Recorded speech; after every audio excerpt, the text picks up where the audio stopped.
buzz, babies. Hey! Buzz, babies, it's Wednesday! Hope you bought some awesome indie comics. If you bought Big 2 comics, that's okay. I'm not going to shame you. They got cool ones too. It's fine. It's fine. I hope you bought some cool comics. Hope you read some cool comics. If you didn't, we're going to talk about some tonight that you could check out. How neat is that? It's pretty neat. Pretty neat, pretty convenient. So, serendipitous, I think, is what the kids are calling. That's what the kids are calling it. That's what the kids are calling it. Serendipitous. There's a new word for you. It's not a new word. It's an old word. It's been around for a long time. I don't know where I'm going with this. That's fine. It's fine. Hey, let's talk about some comics real quick before we bring our guests out to talk about more comics. Tonight's show is always, we always want to shout out our great friend, Michael Gecko Adams. He's got a new series, Hero out from Keen Spot. To keep up with what he's got going on, trust me, you want to keep up with what he's got going on, just go to geckoadams.com. Sign up for it.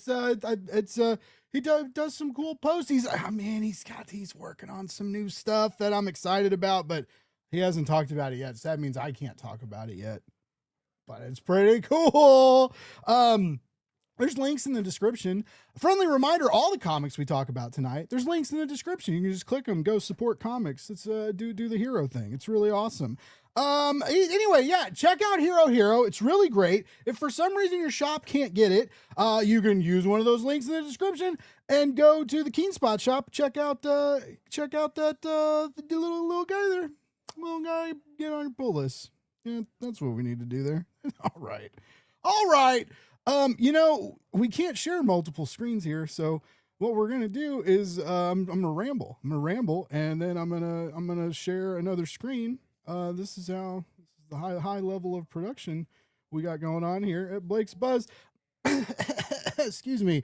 All right. What's up? This is the new campaign I'm running. Shaolin Nun, the complete first series, the whole arc. It is bundled. You get it digital or physical. It's awesome, and it's pretty affordable, and it's a really cool comic from Laguna Studios. It's a great book about this Shaolin master Maylin, and she has to go to LA, and she breaks up a human trafficking ring. It's pretty bad. She also melts some ice. You know what I'm saying? She's a badass girl boss, and it's a really fun series with a strong female protagonist, with a story with a lot of agency and pertinent in these interesting times.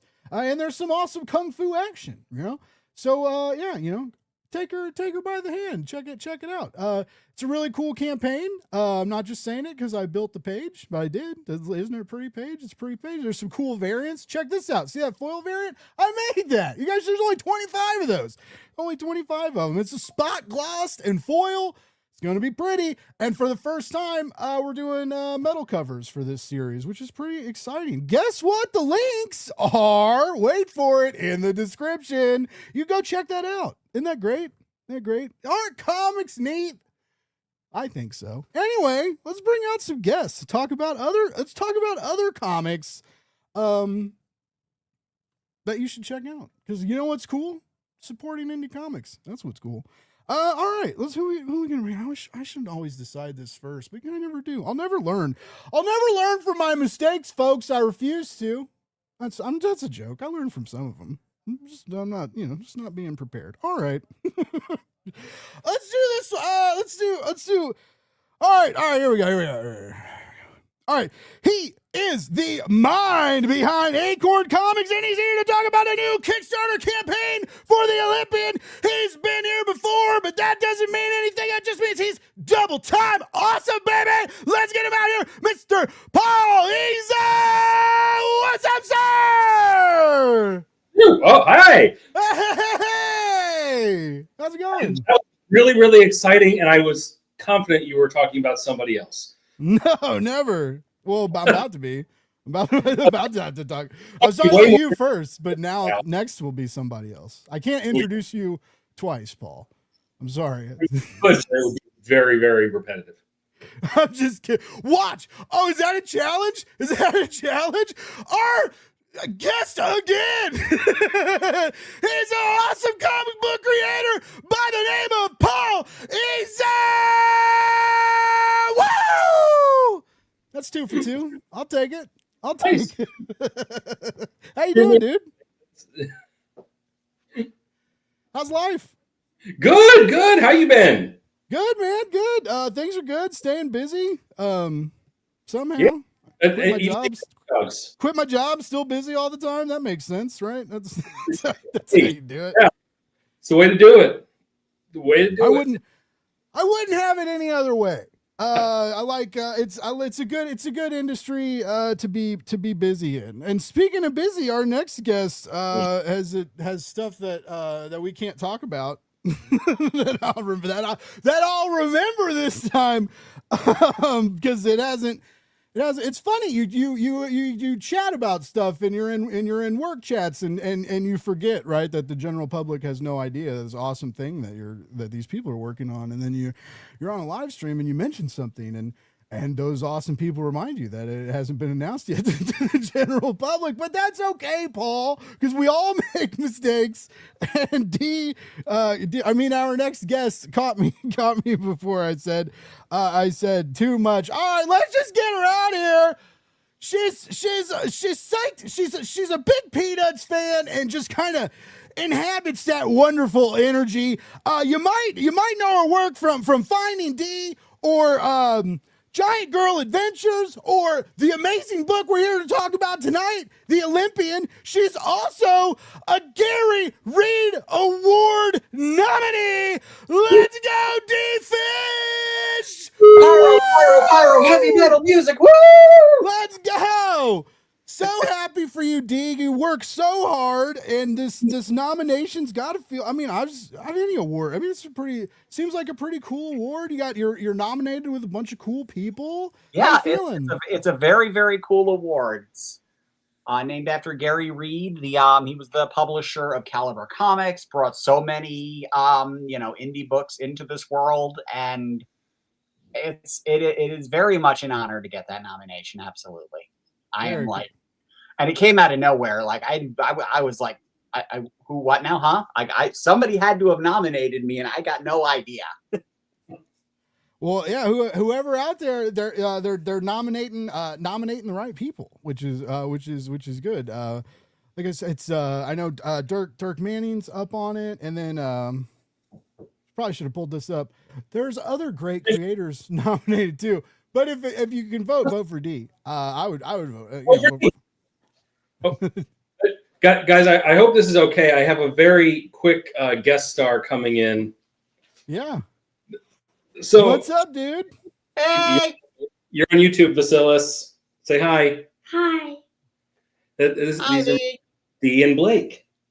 Hi, Dee and Blake. Are you getting ready for bed? Yeah.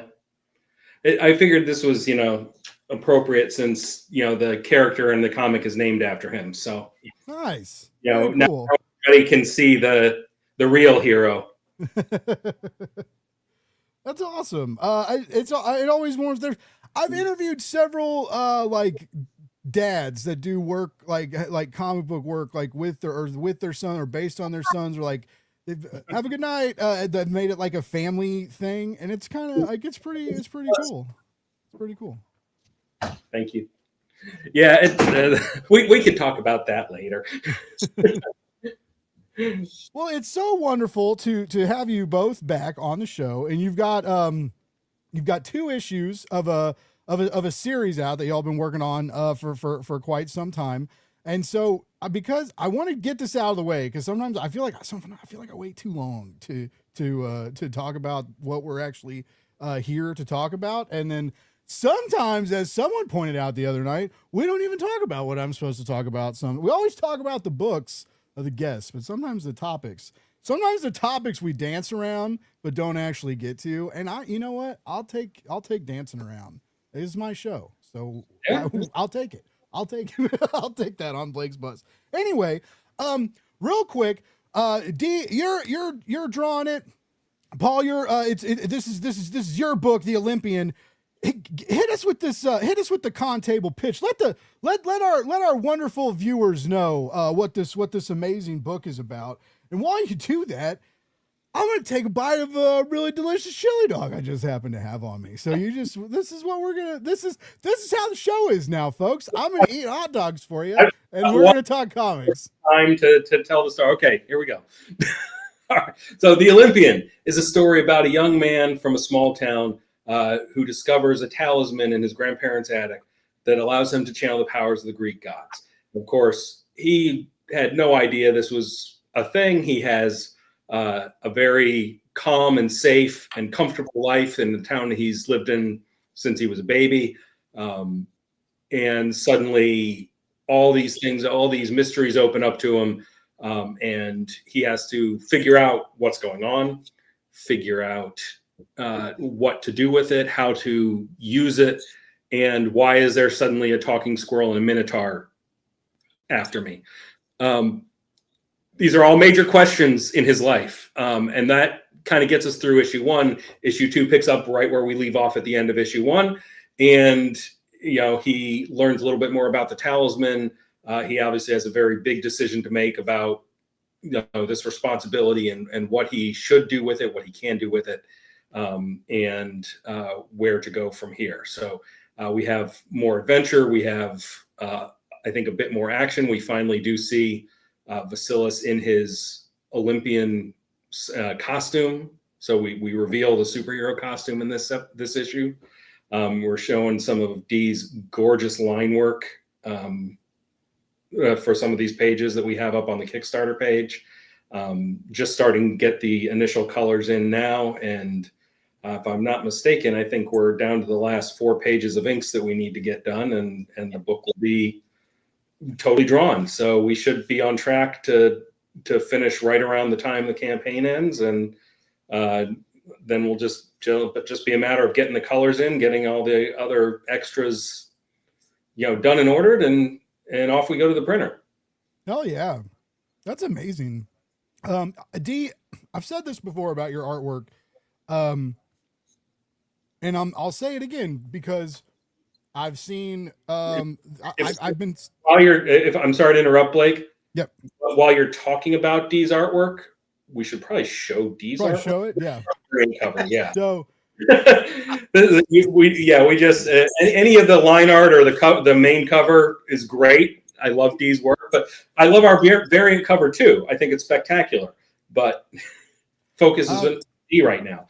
But yeah, as I was saying, like I've seen some of some of the other work, your newer work that you're doing, right, on some other projects, and it's awesome how your voice is still like there on the page, but it's different from like project to project and vibe to vibe, and seeing your superhero work compared to other things I've seen is always, it's almost jarring in the best way, because it's like whoa, like you're taken aback by it. It's when you don't see you put that brand of ferocity on the page, right? I see you put like emotional strength and magic and stuff like that, and like I've been seeing more of that from you lately. And then of course, like just the realism of Finding Dee, right?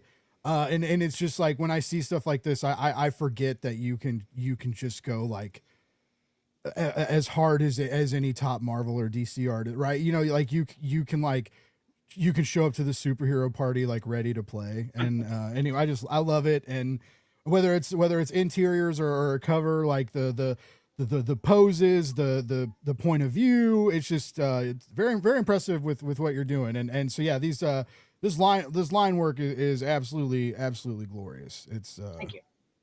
It's really cool. What do you do? Do you have to warm up? Or like if you're working on Finding Dee, or a project we can't talk about yet, or the Olympian, right? Do you kind of have to like warm up a little to get into the zone to kind of to get where you want to be on the page, or do you just kind of like in your mind? Or you just like, we're working on this now, and you just kind of hit the grid running? I don't do a lot of like warm up art or sketching to get myself warmed up. I actually change input. So let's say I'm working on like Finding D, then I'll have a Peanuts book next to my chair downstairs when I'm working, or I'll have some Bone, or stuff like that. But if I'm working on the Olympian, it might be some John Byrne or some Joe Quesada. So I literally will change the input of what it is I'm looking at, what it is I'm kind of absorbing to get me in the right headspace. I can't like, if I'm downstairs on my iPad and I'm inking an Olympian page and I want to put something on in the background, it's got to be something like, I can't put like Charlie Brown on or something like that. I've got to put on something that's either more neutral or more action oriented. And like I'm like that. If it's I listen to certain kind of music to get in between.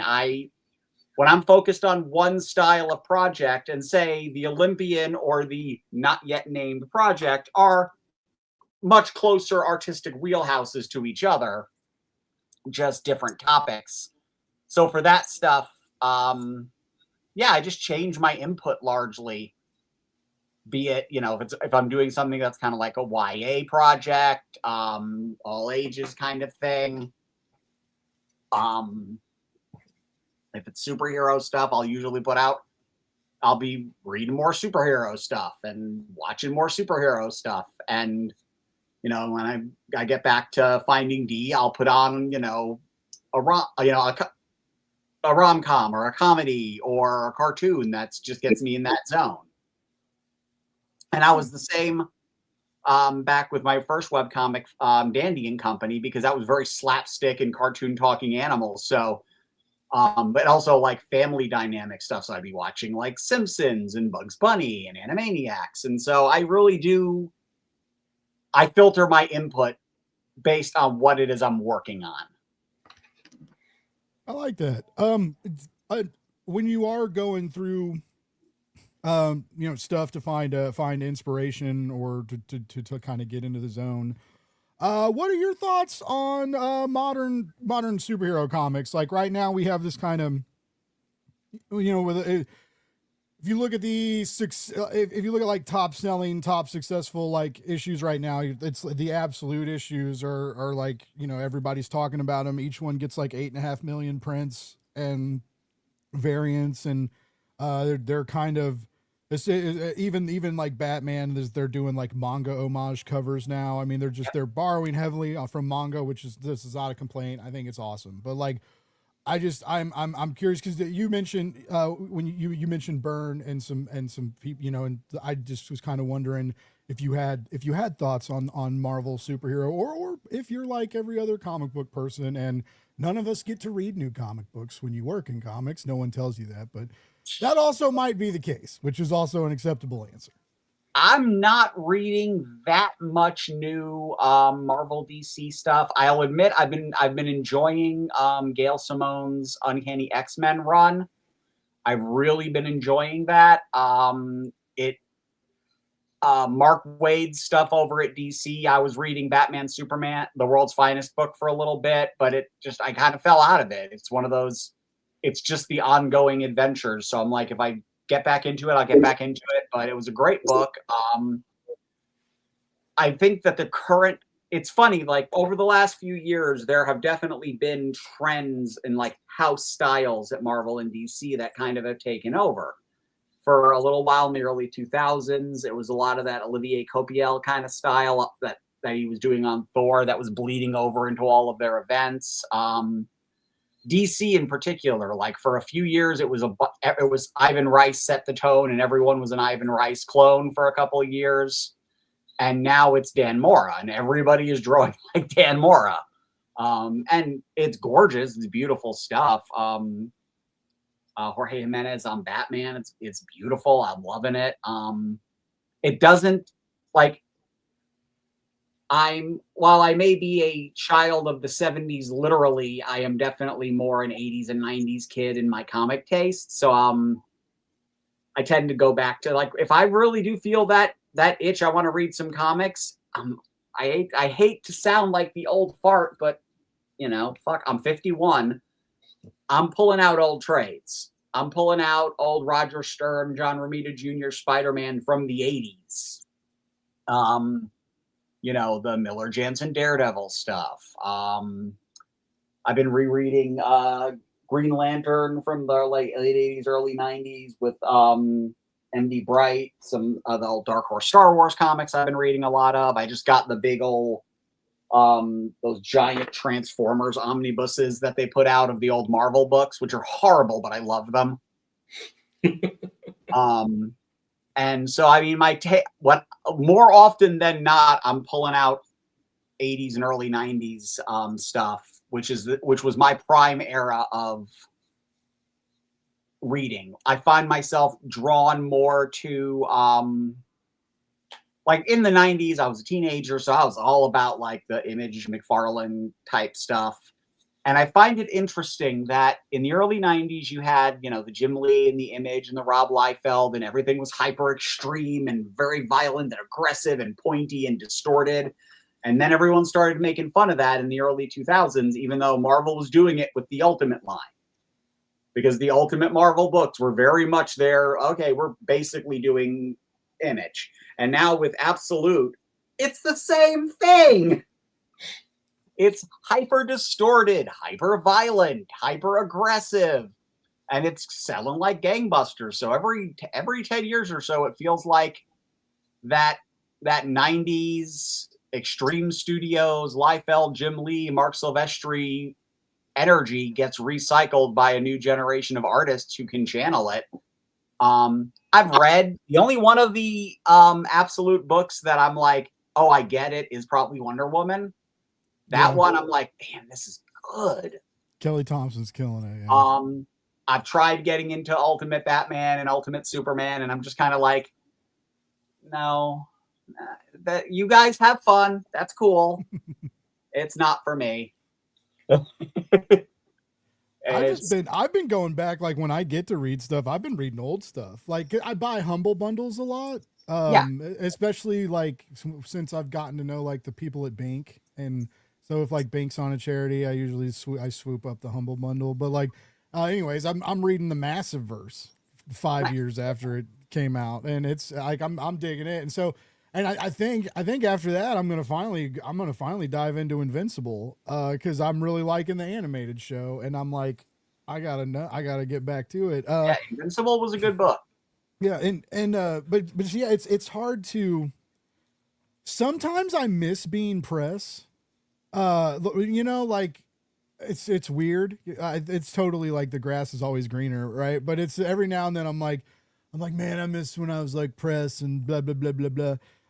But like, I don't miss the struggle of trying to stay current in comic. Like, I know you need, like, we need to, as creators, as marketers and stuff, you need to be aware of what's going on. So I'm not saying like totally ignore everything, but like, you know, I don't have to read like every number one. And it's when you try, sometimes that's how you get kind of fried out on it, you know, and then it sucks to get fried out and be like trying to create comics simultaneously. I worked at a comic shop in the 90s when I was in high school, and I was managing it. I was doing the ordering, so I had to read everything and be up on everything. And it took something that was my fun hobby and made it work, and it sucked. I don't want to know everything. I only want to read the books I like. Like right now, the only stuff I'm reading regular, where every month I'm picking it up, is the new Transformers from Skybound, which has been amazing. Yeah. Specifically the Real American Hero G.I. Joe, because that's Larry Hama's continuity from 1982, unbroken. It's brilliant. I love that. And I Hate Fairyland and now Dork. Nice. Those books are beautiful and hilarious. Did you get a first print of? Are you saving that for your retirement, or? I finally got my hands on the fourth print. I didn't even know thing until MegaCon this year, And I'm like, good for him, but like Brett Bean's lines wouldn't end. Like they were constant the entire time. And I mean, I say this with all due respect, I have no idea who he was. And I was like, what is going on over here? he The the second arc of I Hate Fairyland. Yeah, I picked up number 1 and it was fantastic. Yeah, when Scotty Young, he originally ended I Hate Fairyland and then came back to it. He came back with Brett Bean on art. So the entire middle arc of I Hate Fairyland was Brett Bean. And I cannot remember the name of the current artist who took over after Brett Bean. And then Brett Bean did the that Dungeon Crawler Carl Kickstarter. He did the art for that. And I think because those novels are so huge, that really blew it up when he started doing Dork, which is tangentially, it's very much a D&D world. I didn't put that together because that kid, wow, my brain just reset. That campaign did $2 million or right at 2 million. And he was the artist on that one. Yeah, that's cool. Good for him. Good for you, dude. I just read the first book and really liked it. Like I totally get why it's so easy to read, and it's more intelligent than you think it is. The way it's very much a critique on pop culture and like how really just dumb and sad humanity is, and how like I don't know, like it's interesting, and but it's also like very compelling, and also like who doesn't want a talking pet? Like I love Princess Donut. Anyway, it's very good. And I finished it, and I'm very excited about that graphic novel, and it comes out soon, the next few weeks, like in early May, I think. But anyway, I know that's why we came here to talk about all the millions of dollars everybody else is making in comics. But Paul, real quick, I want to say hi to the chat, and then I want to carry over part of what I asked D to you, because I'm interested in what you think about superhero comics and what you think drives good superhero comics. But first we got Eddie Von B, what's up? We got Leonard Pig, what's up, dude? Cole watching basketball or this show, one of them. I'm already eating hot dogs, baby, don't you worry. No, the Weenie Oli was a special deal. We're never doing that again. It's we made a hot dog and put raviolis on it, and all our friends were like freaking out. They're like, "You're gonna die. You keep eating like that, you're gonna die." It's not like we eat like 5 Weenie Olis a day. We just made Weenie Olis to eat on the air.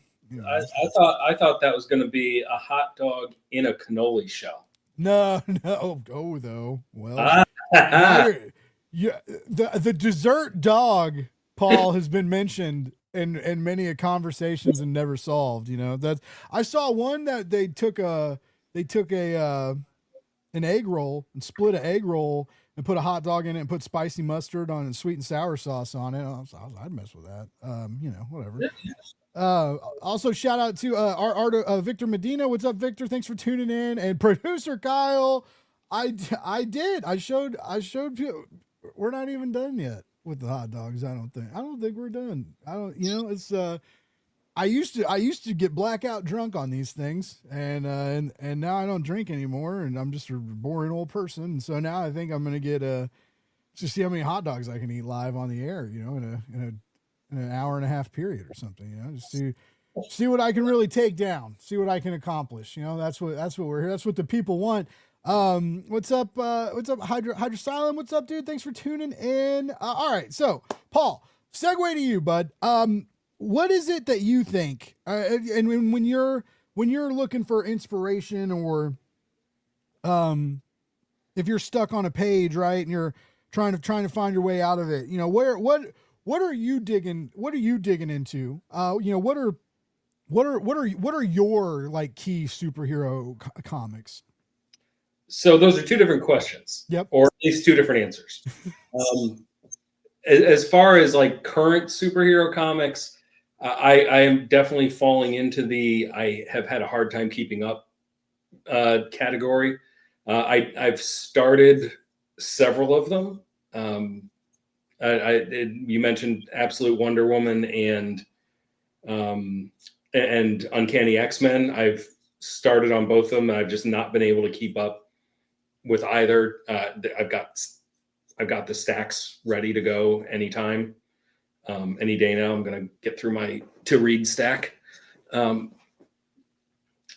As far as, the process, and, I've always been more of the, Dee mentioned all the hyper violent, like the Image style and the thing that comes back every 10 years or so, which is fantastic. And there have been some great books like that, but that is not my preferred superhero approach. I'm definitely more of the superheroes don't kill,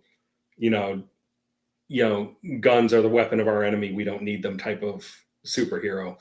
I can say Dee and I are roughly the same age, so I think we have a lot of the same, at least childhood, comics background, coming into that. So that's sort of where I lean, and I want to write something that is the kind of story that I would want to read. And at this point, at least, I'm also thinking at least partially of, maybe not would my kid read it right now, but in a few years, would it be okay for my kid to read? So as much as I love Invincible, I'm not going to be asking anyone to emulate Ryan Ottley's style with any of these books. And Ryan's one of my absolute favorites, but not for the stuff I'm writing. So there's that. Now, when you say the question of if I get kind of stuck, and how do I get around that, and how do I work through those problems? I lean on the human side, and I kind of go back to real life. Like if this is a real person in a real scenario, obviously with, real world plus minotaurs, what would be the way, like, how would I react if I was in that situation? How would other people I've known react in that kind of situation?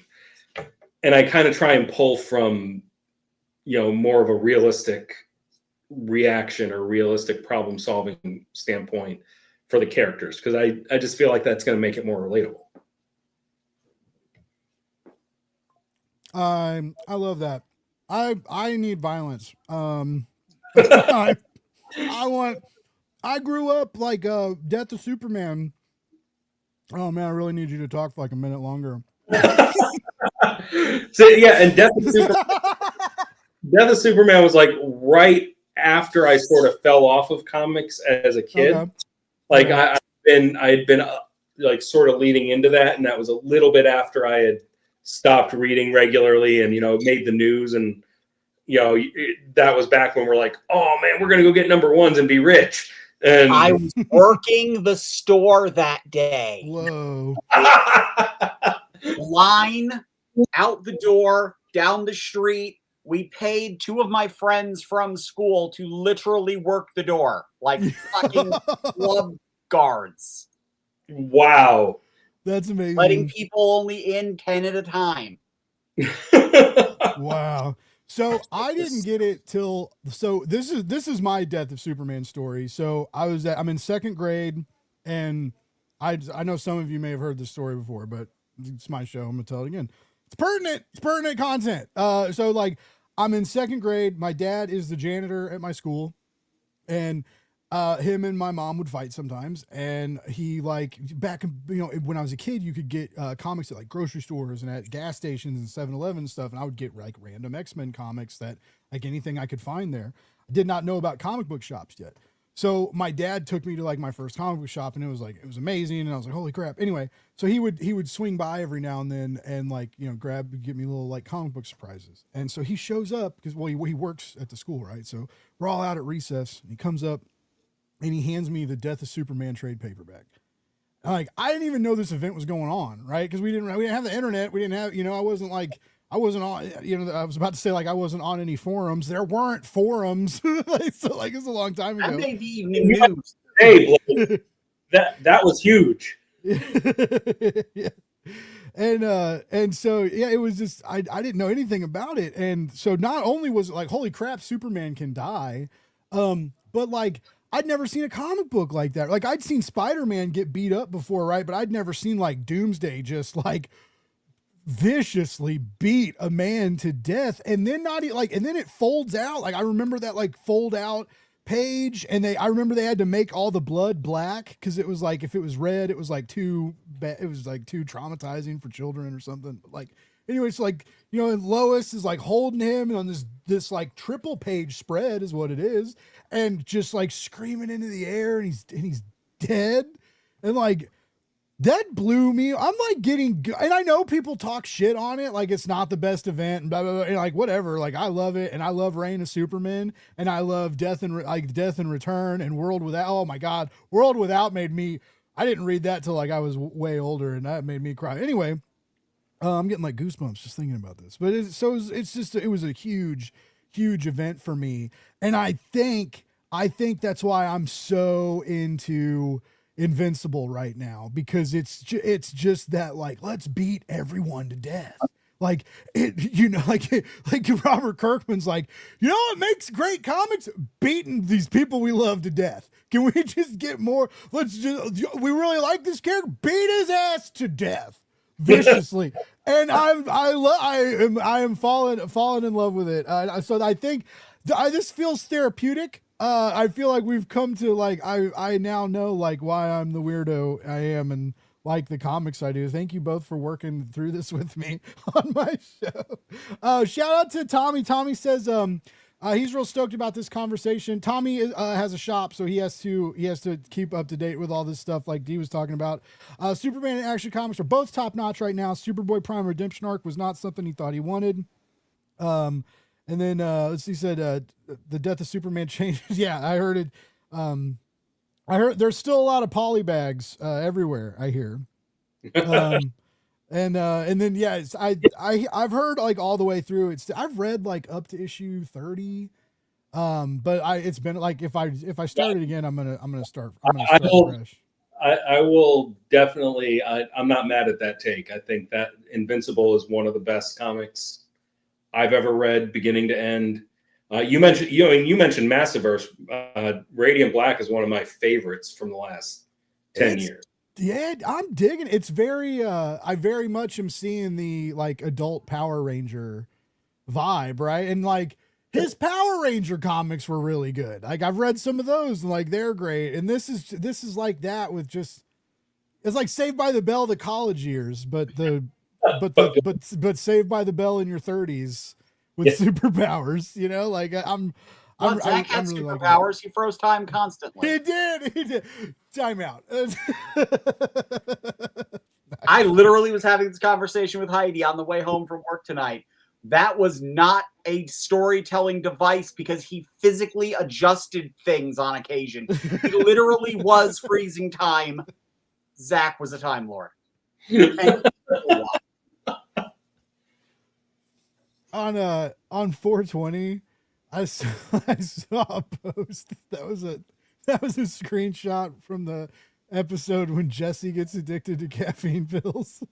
And it was like, when you're celebrating today, remember what drugs really do to people. And I died. It was so good. I remember that. I remember that episode, and I remember being like, feeling like heartbroken and betrayed. Like I borderline same feeling when I was a kid and found my dad's pipe, my dad's weed pipe. And it's legal now, right? And everybody thinks whatever about it, but like I just remember like there was like a weird sense of betrayal. Like I was going to dare classes, everybody's telling you this shit's horrible, and then you're like, oh my dad, yeah, how can you do this? How can you do this to your family, Dad? Anyway, yeah, and so like same feeling as like when I found out Jesse was getting all these good grades, popping caffeine pills. So yeah, it was like a weird deal that I had like not thought about that episode in probably 25 years. I don't know. Way harder than it had any right to. We got some we got his say Zach is a distant cousin of Evie from Out of This World. As it, well, and then also Don Cheadle. Don Cheadle had a show for a while where he was like a stock trader guy, and he would do the same. He would do the same timeout segments and like walk through the scene and talk about stuff. I can't remember the name of the show. It was really good. This is why I need a production team like in the back, like talk. They're like like those people that go, but you have to like pay those. I think. Yes. Generally. Yeah, you know. If anybody, yes, that this is. I need Tommy. I need Tommy in a back room. That was weird. That was weird, Blake. Where's all right. Anyway, all right. So Tommy now. What's up?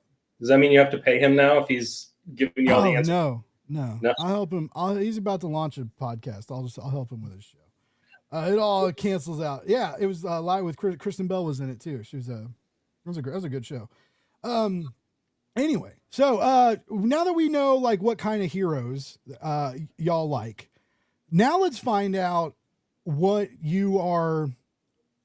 This is a dumb segue, but it's a good question. Now let's find out like what you're trying to not be like, right? Because it's all you ever hear is everybody talks about how hard indie comic superhero books are to make work. There is an element of challenge on it when you take them to crowdfunding, right? It's there's no, it's just it's kind of an uphill battle. You got to bring fresh takes, killer artwork, which I know you guys are doing already, right? But what are you trying to do different on Kickstarter with the Olympians that you don't think is being done in comics right now, or that you don't think is being done right in comics right now? I'll be honest, Blake. I'm just kind of winging it. I can't take bites of hot dogs when you give me 2-word answers, baby. All right, I gotta tell. Someone tell me a goddamn story. I'm messing with you, dude. Start off with the real quick answer, and then I'll fill it in. Eat your dog, man. Eat your dog. I got you. But no, like let him bring you into his world. The way I'm doing it is the very cliche. I want to write the comics that I want to read. And these are not stories that I've necessarily seen. Like, there's elements that are common through various stories, but put together this way, I think they're very unique. I think they're fun. I think they're exciting. I think they're maybe not appealing to all ages, but I don't think they're inappropriate. Like, I mentioned, the real world Vasilis that we saw earlier. There's nothing in the Olympian or in any of the stuff that I've written where if I saw him pick up the comic and start going through, I'd like rip it out of his hands. Like, nope, not yet. That's a grown-up comic book. No, but I still feel like it appeals to an adult audience and, a wide age range. And that to me, I feel like a lot of the comics that you do see, they tend to skew adult, and there's obviously reasons for that. And I think a lot of them, that's where a lot of the larger successes financially have been. So I certainly don't begrudge anybody that, but no, honestly, I wish I could say there was some sort of thought out strategy in that of where I'm doing this consciously to try and differentiate, but I'm not. I'm writing the story how I think it needs to be written. I've got a phenomenal co-creator here with us. Dee has been just absolutely invaluable to making this story the best it can be. And, I will lean on her experience and her advice when we do hit roadblocks on things, because folks out there, and Paul, I'm sure you know this working with her now. Dee has a set of freaking laser eyes. Like, she will see stuff. I'll get like they'll in the other. What is that? That's technology trying to make sure you don't give anything away. Yeah. In the other chat, like every now, like the other day, a page came through and the page looked great, and D even said like, yeah, the page looks amazing, but there was a fluorescent light. And the way, like fluorescent lights have the 4 tubes in them, commercial fluorescent lights. And D was like, the way the light will be coming. And I was just like, I would never have seen that in a million years, right? The light had a glare. It was working. There was like a light source, and so, and I just wouldn't have thought that, but it was like, it was giving off a light source as if it was like a single bulb, thing instead of like a 4 tubed fluorescent light. Anyway, D is always like able to pick out stuff like that. Just like, and I mean, the whole team is like, oh, these pages look great. And D's like, they do look great, but there's these like a couple and it's just like to bring to bring like a realism and just kind of like a, to like, cross the T's and dot the I's of the page. Right. And just like to make an already great page look perfect. And that kind of, it blows my mind every time it happens. And I'm like, I wish I could see stuff, and I wish my mind thought like that. I think it would help me so much in life if I could like not bumble around like a buffoon. But no, it's very impressive. When you do that. And yeah, if any project I've worked with Dion and going in the future, and I just, yeah, I listen when Dee talks. I watch like when she when she guides the colorists and tells, and it's just like I've learned a lot just watching her, reply to group chat messages, and it's these are real deal. So like, if you should back this book, right? Because the art's phenomenal, and the story is great too. But yeah, it's crazy. She's got laser eyes, man. It's not. Have you experienced this when you like you're like, yeah, this is perfect, and she's like, oh yeah, almost, and like find something, Well, and that's one of the things I absolutely love, is because I know, like, I have a decent eye for art. I've never had the skill of art. I've never taken the time to develop the skill for art. I know it would frustrate me endlessly to put in the hours to learn to draw well. But I still have a decent eye. Like, I used to be a production artist in another life. So like I was, the eye for detail is there, but not like and so anytime we get the, specifically when we get the colors in, and I think we've got a phenomenal colorist on this too, but like, I'll always send the first pass and, Dee, do you mind taking a look at this? And if there was anything I noticed, I'll say, hey, I think this about this, just so you're not thinking I'm completely an idiot and not seeing the obvious stuff. But then she'll be like, yeah, so this little corner of this panel here, it needs to be about 3 tones darker. And goddamn it, she's right. I mean, she's right every single time. And so occasionally I'll ask her for like, okay, can you explain it a little bit more detail to me about the why, so I can explain it to Ibrahim, and make sure it's a productive conversation back and forth, rather than just, oh, change this and still not be quite right. And, so we can just make it a one revision pass, hopefully, and move on. But no, I absolutely love that. And you're right. Her eye is just laser focused, does not miss a thing.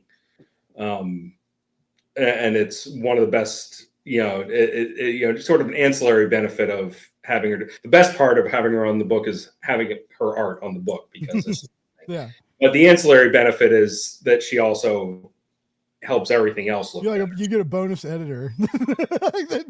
Right. You gotta start charging for that stuff. I miss some stuff too. Well, and the reality too, Blake, is like, to me, and I hope this comes across, because I'm not trying to, push anything off on you, D, but for me, I look at it as being respectful of your art. because you put all this time into it, and I want you to look at the final product and say, yep, that's exactly how that should look with the colors added and everything else. And even if something looks okay to me, if it's not quite what you had envisioned when you were putting it together, I'd rather fix it. Yeah, that makes sense. Now we're now encroaching on the topic of tonight, which was kind of like,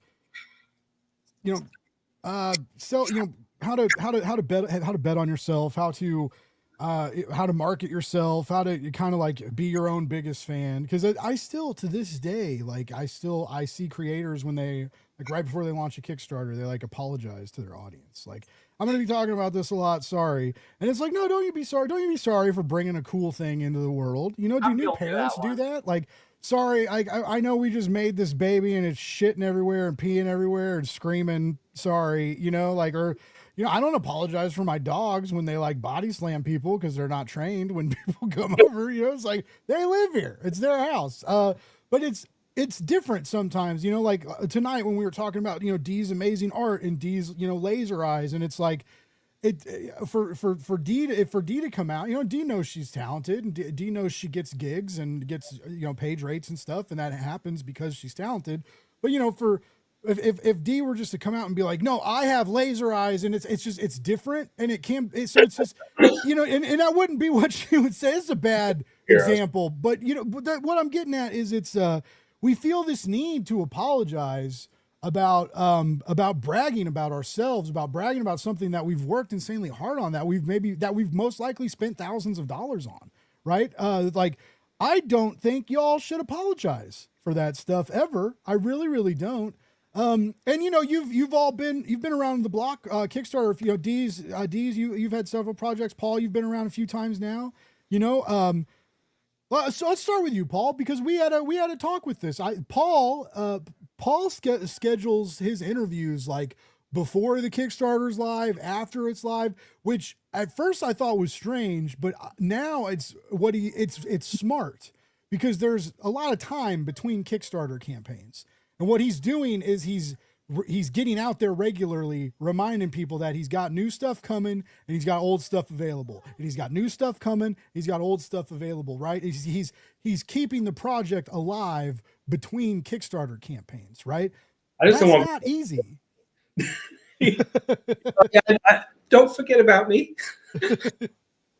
But no, you're right. And that's, and I try and do that, like, and it's good to get on some shows before the campaign, like in that month before the campaign launches, because that pre-launch follower count is super important.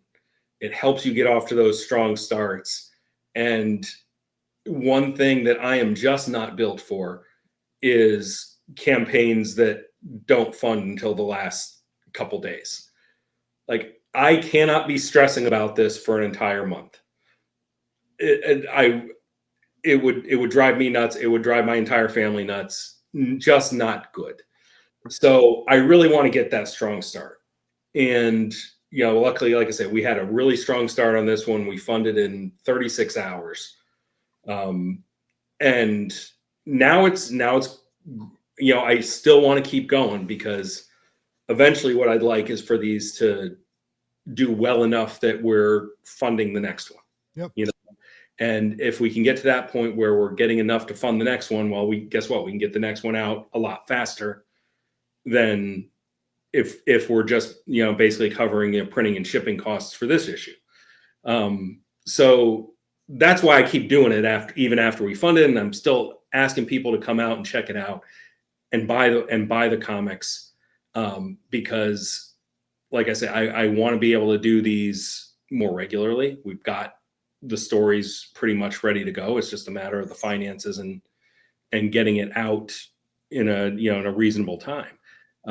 But then, as you mentioned this to me, Blake, you said, more often, you see more direct interaction when the campaign is actually live. And that's, and so to have some after you've launched and after you're already going, and it's, if someone's out there and you're interested, hey, go check it out. go back it tonight. If you're wondering if I'm talking about you right now, yes, I'm talking about you. Please go You can check. use the link in the description. You just click the link and then you go. Please go. go Remember, and support I it. remember talking about that. There's lots of links in the description. You just click on them and you go. You click the link and support indie comics. And if you don't even want to sort through the links, olympiancomic.com. That's it. Look at you with the glamour link. I think that's the best way to do it, because it's if you get on if you're doing a short and you're like, go to bit.ly capital Z lowercase l, it's just like you can't, and it's can't just so tell much, you have to write it. You have to, and the beauty, like I say, domain registrations are not all that expensive. No. And when there's not a live campaign, I can direct it right back to the Acorn Comics website. Yeah. Anyone who wants to come, buy the issues that we already have. And so it serves a dual purpose for that, which I think is helpful, aside from just being able to tell somebody, hey, this is the website. Yeah. No, I totally agree. And anybody listening, I really hope you listen to Paul, because I don't know if it works. I can't tell you like having a glamour link is going to that's how you get 10K. Like, I can't give you like those kind of guarantees, but I can tell you that when you're making marketing content for your own like campaign, it just makes things a little bit easier. That's like, I have blakesbuzz.com. I don't have a website. It goes to my Substack, or I used to have like a landing page that had all like the campaigns I was working on simultaneously. And I'd be, like, go to blakesbuzz.com. Anyway, it does work. Like, it does get people to click on stuff, and it's not confusing, and you can hear it. And, everything everywhere fights you, it feels like, to post a link. And, and so, if you have the glamour link, then you're only dealing with worrying about if people can spell or not. That's a big worry these days, but hey, baby steps, one step at a time. We'll solve the education issue later. Just got to get you to the Kickstarter page right now. That's what we're worried about. But Paul, spinning off of what you were saying, putting yourself out there, you want people to remember the comic, you want people to remember Acorn, you want to get your branding out there and stuff. But there was a time when you weren't as comfortable with you and with the brand and with the comics you were doing, right? You you had to learn to kind of build yourself up to put yourself out there, or were you kind of like a natural when you got on a mic, were you just spitting fire? Like, sorry, am I giving off comfortable vibes right now? Because that's I look, the reality, I think, is the majority of creatives, I'd say, but certainly the majority of comic book creators tend to be introverts, especially the writers. And I'm no different than that. Oh, you come back here, D. in that salmon colored shirt. But no, it feels very unnatural, and it really does. And to your point of, apologizing, for me, at least, that's more for the people that are, following me, the person, not me, the comic book person. Yeah. Like, I know you all don't want to hear about this 1,000 times a day. So if that applies, please feel free to mute me. But, but if not, you're going to get a lot of, please support this comic book content. And here's why, and here's all the cool stuff we're doing with it.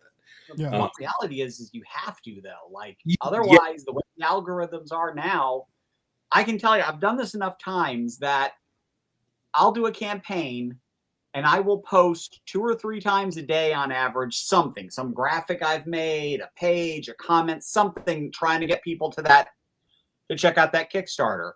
Every time I post something new, I get a little bit of activity.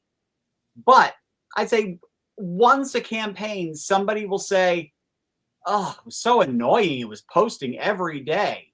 But for every one person who says that, I have got 50 people who will be on there's 3 days left, and they'll say, you have a Kickstarter?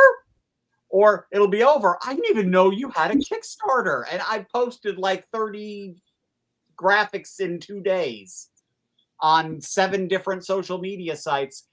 You know, the more you use, you know, if you post a link, they ratchet you back. If you put the word Kickstarter in the text, less people are going to see it. The algorithm chokes you off.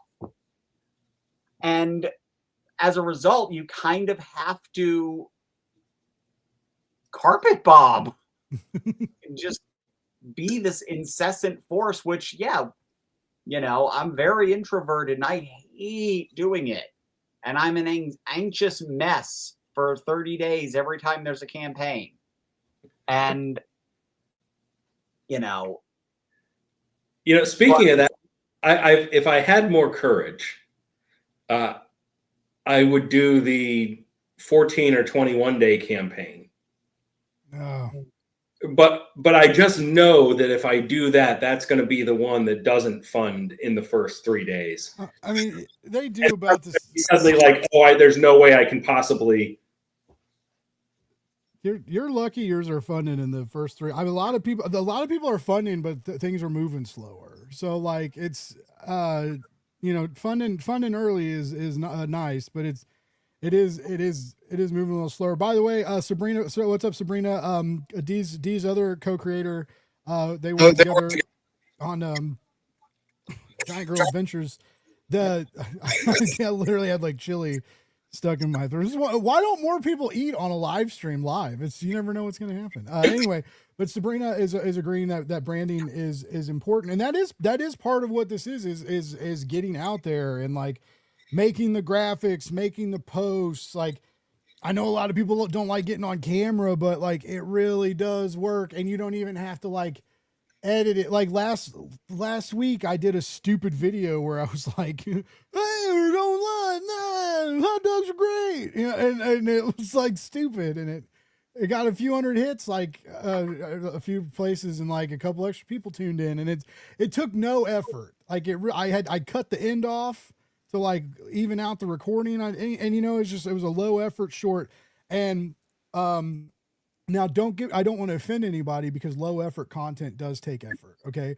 But the way the people view it is low effort. It's like, oh, Blake just pulled his phone out and recorded this and uploaded it, even though no, there was like minor editing and some stuff, right? You know, but it's like that what appears low effort, people are into that. It's not scripted, right? It's kind of like right off the chest. It's if you're passionate about it, it put that passion into your voice and talking to your cell phone kind of thing, and it is working. And I've talked to clients about this, and at my old job, we were starting to talk about content coaching, and you know, and I need to take my own advice. Like I need to do more shorts. Like I really need to do more short form content. I don't want to, but that's part of it, but I don't want to. I know I need to, but you know, and it's so like, and part of it is weird, because a lot of it, especially the new stuff I'm getting into now, like making Kickstarter videos that are more about like what I'm doing on a Kickstarter campaign, right? Like, oh, today I did this, or today I made this graphic thinking it might encourage backers to do this,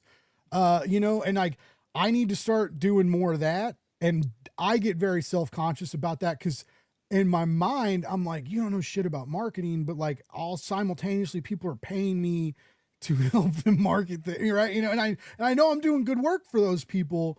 But it feels weird to like put the sole agency on when it's just me and a camera. And like, I'm trying to get over that. Right. And it's just, it's that imposter syndrome. It lurks in every corner of a lot of creative industries. And I feel like so many talented people struggle with it in comics. Like, so many people like that should be loud are not loud because of imposter syndrome, which is kind of heartbreaking. Right. And so that's what I wanted to kind of just touch on tonight. And I know we're not going to solve this issue, right? Cause this is Blake's Buzz. This isn't therapy, right? We wouldn't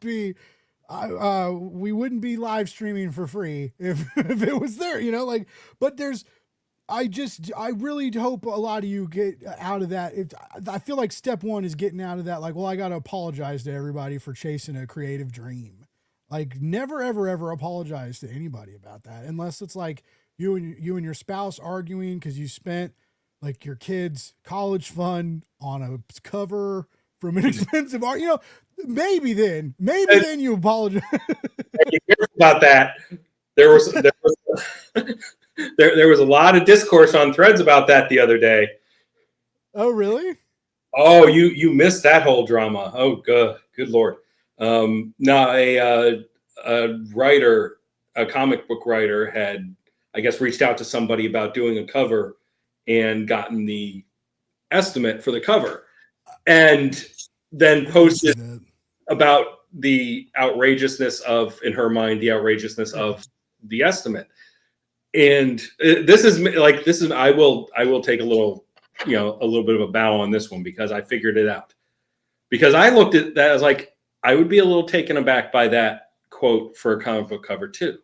But all these people are commenting on the other side of this debate, like on the various threads about it, on like, that is a completely reasonable, 2,000 is a completely reasonable ask for a cover. Yeah. And I was like, you all are talking about books, aren't you? Yeah, the book, which they've also books, not comic books, because I can say I've done several variant covers, and I've asked about several more variant covers from some very well-known, well-paid comic artists, and not a one of them quoted me half of what this person, who is very talented but I am completely unfamiliar with, quoted at least double what these like legendary comic names quoted for cover. So, and I was like, I can understand those economics being a little bit different, right?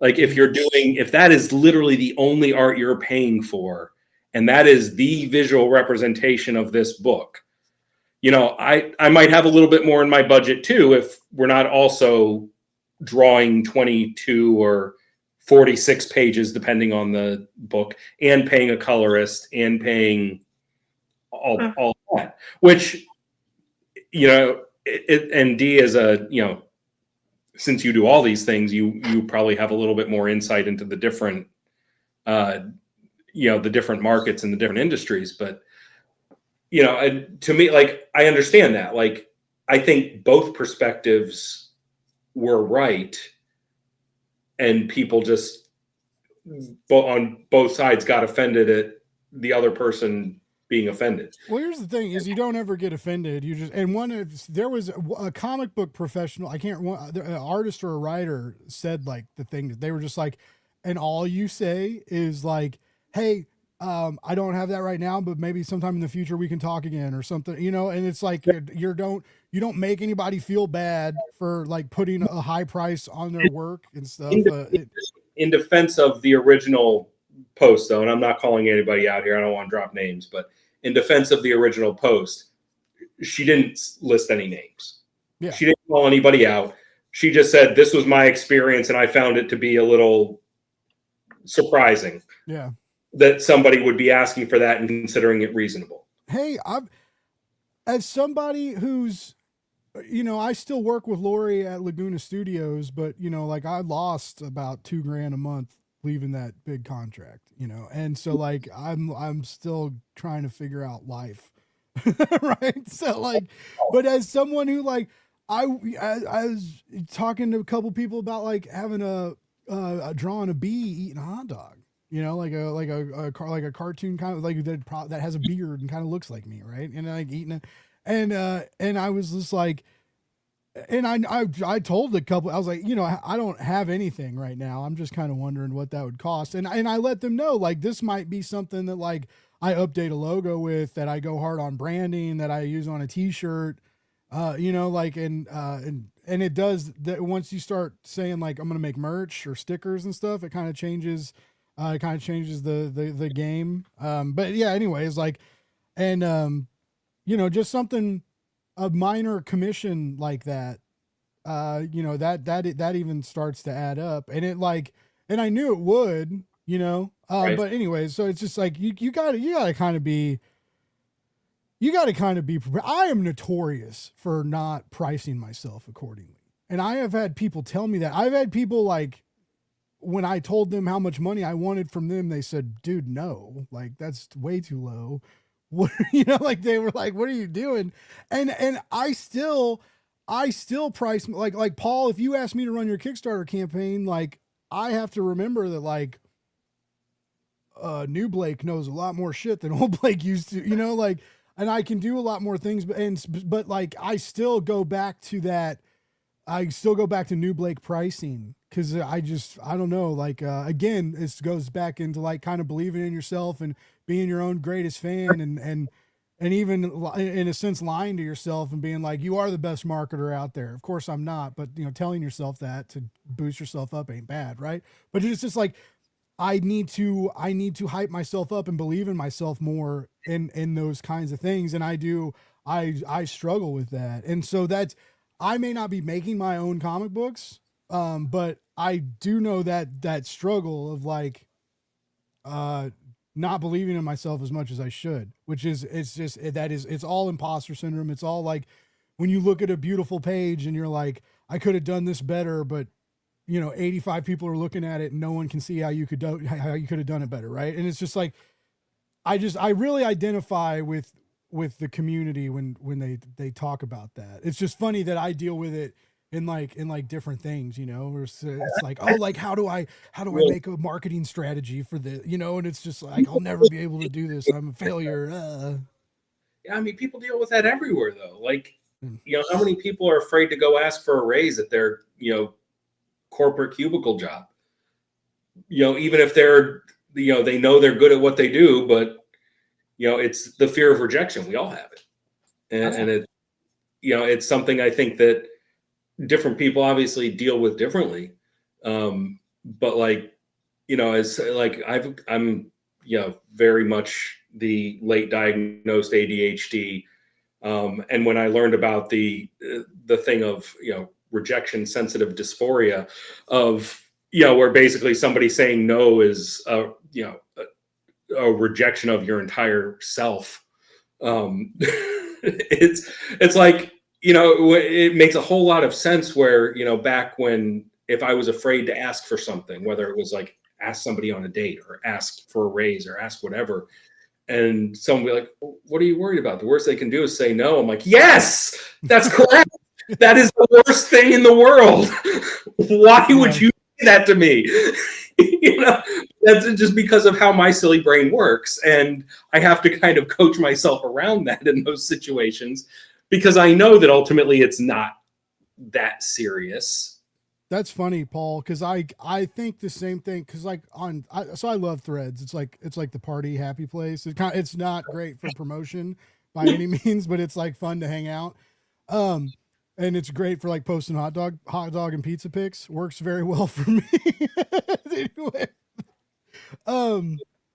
the women, and it's because of particularly like older dudes say terrible things to women online, and they like, they'll post it right for like reactions and just be like, see what we have to deal with, see why we chose the bear, and like it blows my mind that guys want like constant rejection over and over again from the same person, right? Like when you ask someone out or like ask for a number from someone that you met, and it's just like it's very nerve wracking and it's kind of intense and it is like all they could say is no, but like it's still like you got to work yourself up and it turns into this like momentous occasion in a sense, even though like it's technically a blip in your history. But in that moment, it's very intense, and to have that, and you're going to get told no a lot. That's the story of life, right? Not everybody is going to think you're amazing. Not everybody's going to think you're cool and hilarious, and that's fine. That's how it goes, right? We're not all everybody's cup of tea. So like it's typically a man. When a man gets told no and keeps coming back and like. And it's just like you just, and then they start being mean and it's like, or threatening, right? But it's still like what, why do you want to turn one rejection into many, right? And to like keep pushing and keep like, no one's going to change their mind. They're not like, you know what? after 20 minutes of this back and forth, you are kind of charming. Right, You know, absolutely awful. You're the best I can do. Okay.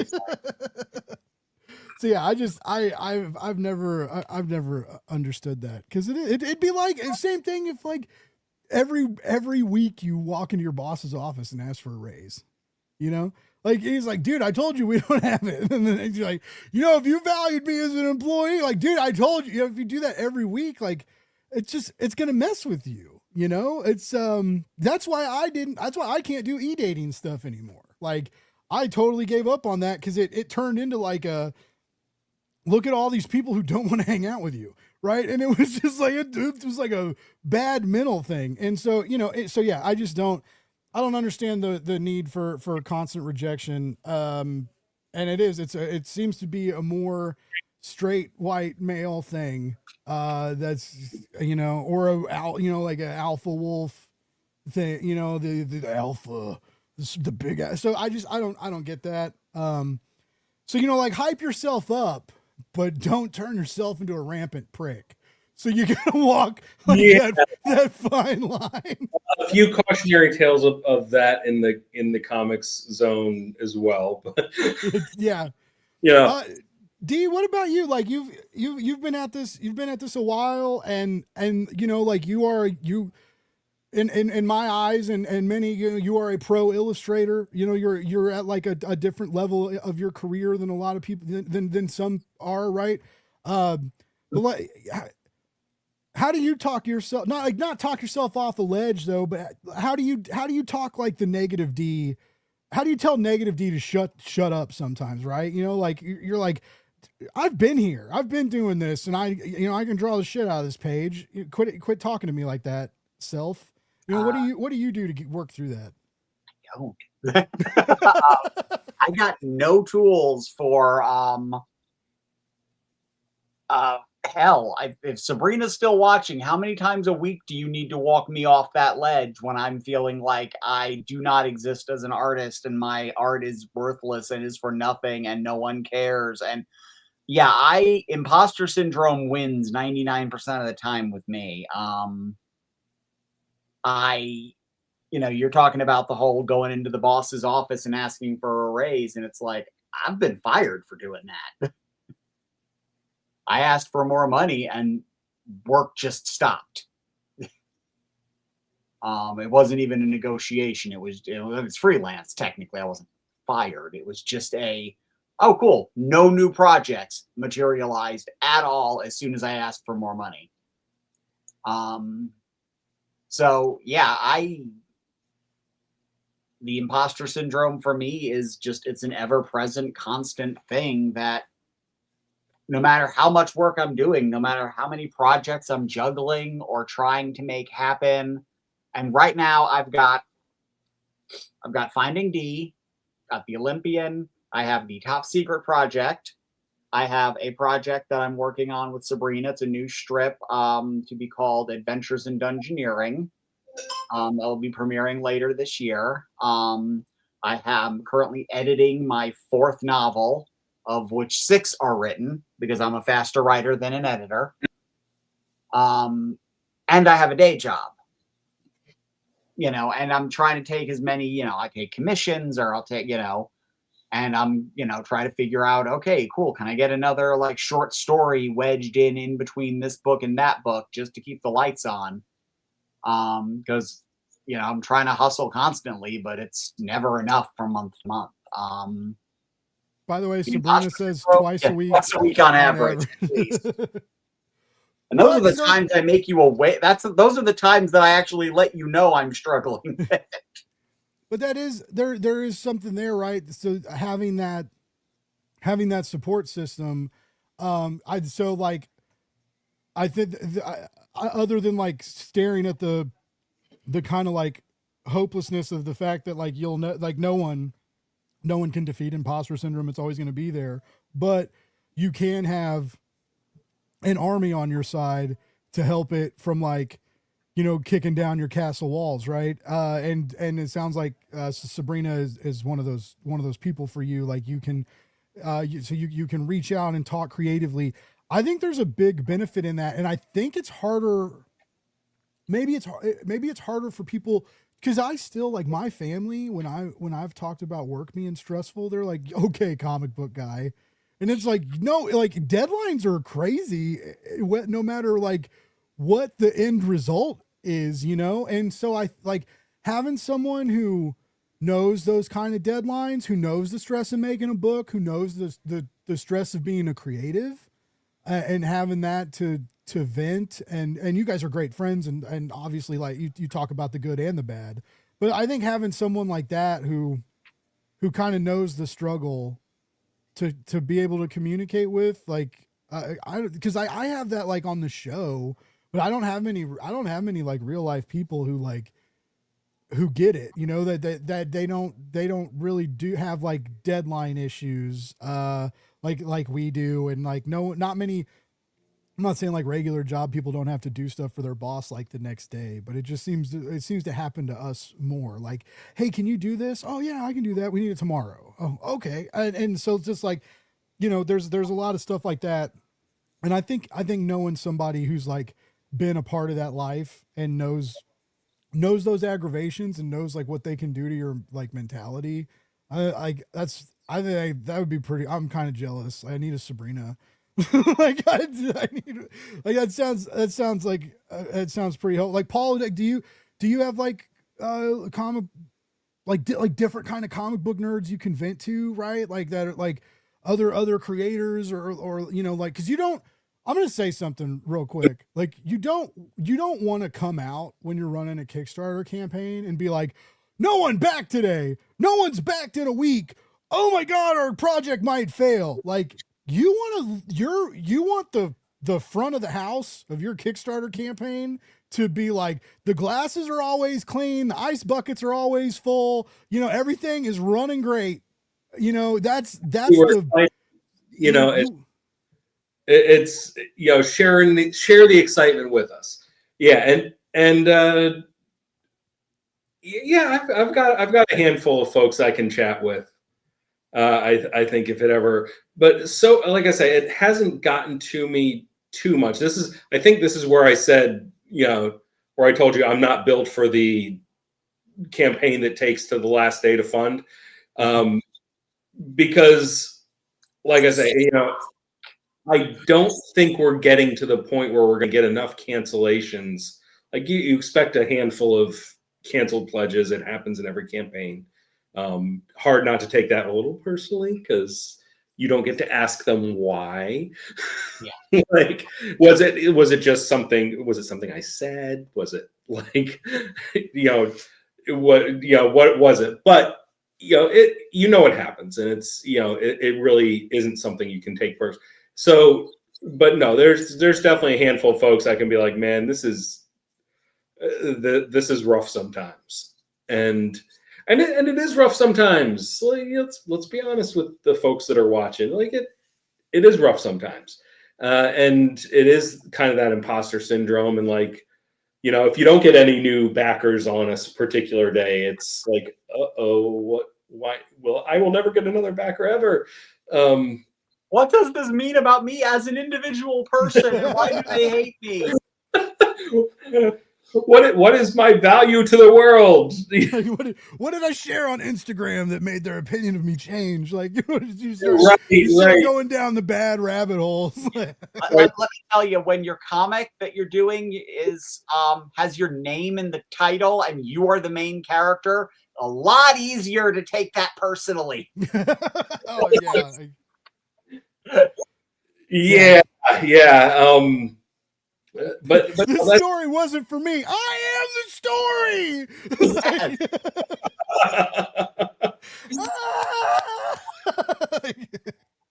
The story sucks. Yes, my life sometimes does. What do you mean? But that's, you know, you mentioned Threads, and like threads of the different socials that are out there now. Like, Blue Sky's weird. Like, I've got by far my most followers on Blue Sky of any. Yeah, you have like 2,300 or something. I saw that. It's which is not a huge amount, granted, but for me it is. but I get so much more engagement on Threads, and even still on Facebook. Like, I've not figured out Instagram because it requires, images all the time. And unless D's sending me new art, I just don't have images to put up there. Um, but the other ones, like, I tend to get some interaction, with it. But mostly on Threads, that seems to be the most active community as far as any kind of, discussion or commenting, or you can really, find someone to chat with if you need to. But which is, there is a comic book community there. I There see is. it. And I Is. post, I reply to some of you sometimes and say stuff, but it's just like, I post my food pics do well. Food pics, the dogs, the Threads likes my dogs. Everyone likes, I made that NASA meme that got like almost 10,000 likes. I- That was like, I'll never get that again. That was my like one thing. I have no idea what it is about. Like, of all the things I've ever posted, like, I have a very terrible YouTube channel. And I say terrible, and it's just a landing spot for me to put up like comic book trailers and things like that. I don't actively use it or promote it or anything like that. But I looked back at like all the views I've had on the different videos through YouTube, and I think fully half of my views were on one video. And it was one that towards the end of my last campaign, it was Halloween, and my wife was in an axolotl onesie. We were at Denny's, and I got her to come on the camera in an axolotl costume to talk about the comic book. And that just blew up. So moral of the story being, I am now bringing her back in an axolotl costume for every single campaign. There you go. Because the people want what the people want. And Variant cover. Who am I to deny them? Hey, that's why I ate 3 chili dogs on the air tonight. Well, I don't know what you two are doing. I can't get double-digit interest on anything in Threads. Threads is a ghost town for me. It's I don't really know either. Like food and video games, and I was flirting with people for a while. Like that was fun. But then like people were in my DMs, and that was weird. That's not what we're here to talk about. Maybe one day, but I will say, even if you don't see the engagement that you want, put it out there. If you're, especially if you're running a campaign, if you have something going on, you never know who's going to see it, and you never know who's going to share it and when weird track like Gail Simone's on Threads right now. Gail Simone may very well share your Kickstarter link. You never know. Like you just never know. So even in those places that feel like like dead spaces, you still pop it out there. Guys, I know we've been talking for a while, and I know it's late for everybody. So to wrap it up real quick, I want to remind everybody that the Olympian is live on Kickstarter. It's funded, right? So like if you back it, you're gonna get it. Whatever reward you sign up for, you're gonna get it. So I really encourage you to check out the link in the description. But I would like both of you now to kind of let us know the best place to like keep track of you, if you got mailing lists, websites, any of that fun stuff. Paul, you want to hit us up with your socials and all that good stuff? Sure thing. Just find Acorn Comics on Threads, Blue Sky, Facebook, Instagram. We have acorncomics.com, and we also have a monthly newsletter with fun things like previews of art, and I like to give things away to subscribers every month. So go subscribe. You can, there's a free subscription, there's a paid subscription for, I think, $5 a month or $30 a year. Just something to try and help us get the comics made even faster, but we give you a little bit extra if you go for the paid subscription. But that's where I am. Oh yeah, sign up and get some free comics. That's always a good thing, right? But like legal free. You're not like stealing them from a website, acting like it's not a big deal. Anyway, pirating comics. If you pirate comics, you suck. You suck. You suck. You are scum of the earth. You are a shitbag, and I don't care about you if you're a comic pirater. That's I'm sorry. Sorry if I lose a follower. Anyway, D. On that note, sorry. Where's a great place to keep track of you? New stuff of Finding D. New stuff that you and Sabrina got going on. Let us know. Okay, so Finding D is findingd.com. Super easy. I go Finding D on Facebook. I post every week, every day. I post new either reruns once a week, new strips on Monday, sometimes Monday and Wednesday if I'm doing a storyline. Finding D Fish on Blue Sky. Finding D on Substack. Patreon, it's Big Pond Comics. So I am all over the internet. I am not hard to find. Definitely follow D and check out findingd.com. It's hilarious. I've been a huge fan of the Finding D, the strip, the comic strip. It's so like warm and inviting and just like a reminder that like we are who we are for a reason, and It's good to embrace that, and it's not good to let other people make you think otherwise. And D does a really great job of putting that message out there, how she deals with it herself in her day to day. And you know, it bleeds through the pages. And it's, I don't know. It's a feel good thing. It makes you laugh. It makes you cry. It makes you wonder why more people don't get out there and support indie comics, for the love of God. And if you want to follow the stuff that I'm working on with Sabrina, our work on Giant Girl, it's giantgirladventures.com. I did almost 200 pages on that. Of that, we're working on a new strip, adventuresindungeoneering.com, which will be premiering later in the year. We are working on it. We're building up our buffer. It's a new comic strip. It's I don't want to give away a lot, but it is a lot of fun. We're having a blast with it, and if you like werewolves, I have a series of novels at havenwolf.com. I'm 3 deep, already available. The 4th one is coming out this summer, and I'm writing the 7th. That's crazy. It's crazy you have all that going on. That's awesome. Yeah, follow D. Like, you gotta follow D, keep track of what she's got going on. If you see her name on something, you just snag it.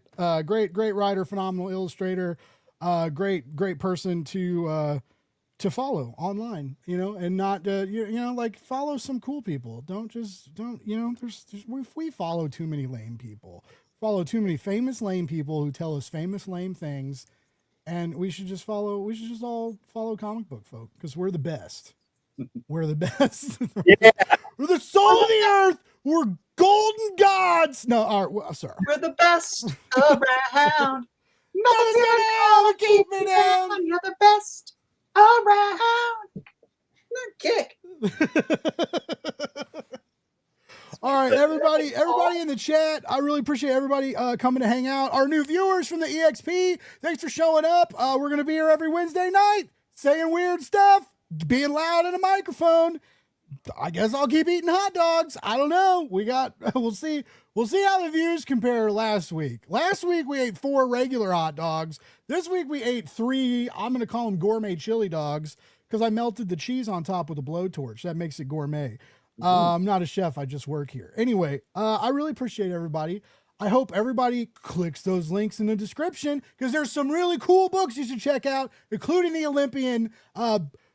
D and Paul, you're so talented, and I'm glad indie comics has good people like you, because you know, some people try and ruin the party for everybody, you know, and you're not those people. And I like that about you. I like that you're not party ruiners.